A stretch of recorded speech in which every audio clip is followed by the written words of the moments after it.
People need to know the truth. This district has been living too many lies. Tonight, a former Metro Schools insider speaks out, insisting Nashville schools are not making the progress that district leaders want you to believe. Mo Carrasco resigned last week after he says it became apparent to him that he was being, quote, framed in a sexual harassment investigation. Now the former administrator claims he made enemies after complaining about how the school system does business. He spoke exclusively with News Channel 5 chief investigative reporter Phil Williams. Phil?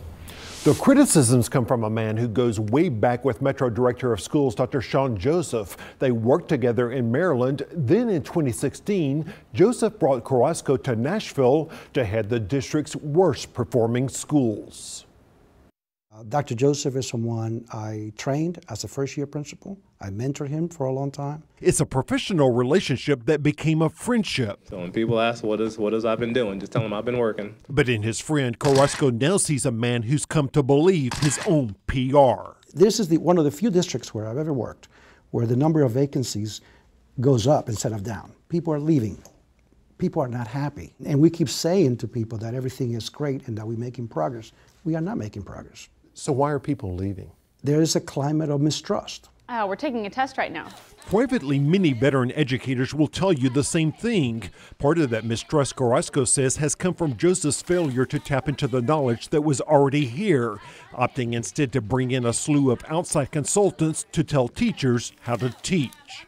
I made a statement one day to some of the executive staff that we have too many contracts, too many consultants in the district, that they're running into each other.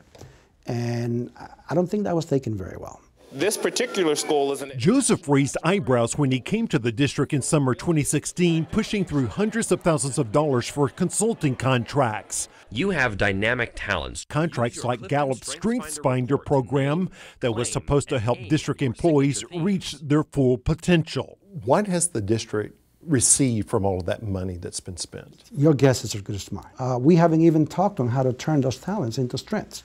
And that was supposed to be the training, strength finding. We have to hire and attract the best people in the country. Joseph also faced criticism for bringing in so many people like Carrasco from the outside instead of seriously considering people who were already here. We are not transparent with people. Okay, we hire people and we put you through an interview process and we have you compete. But those decisions, 90% of the time, have already been made. And Carrasco says he watched from the inside as that hiring practice became a continuing pattern. And sometimes I feel bad because sometimes those interviews are not the real thing. And I feel bad because some people think they have a chance. Sometimes they do, but most of the times they don't. Those decisions are already pre-made. Have you ever been forced to hire someone you did not want to hire? Yes. Well, Carrasco declined to name the person he was forced to hire. He said there was a longtime Metro High School principal who he thought would have been a perfect fit for a new job. And I was giving a resume by somebody above me and said, this is the person you need to hire. It was a person from Maryland.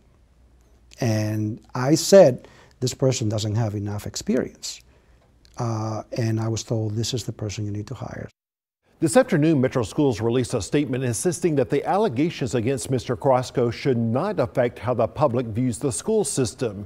As for his specific criticisms, the statement says outside consultants have been used as a short-term answer as the district tries to dramatically improve the education provided to Nashville's children. All right, thanks, Phil. Now you can go right now to newschannel5.com to see the full statement as well as more of Mr. Carrasco's interview.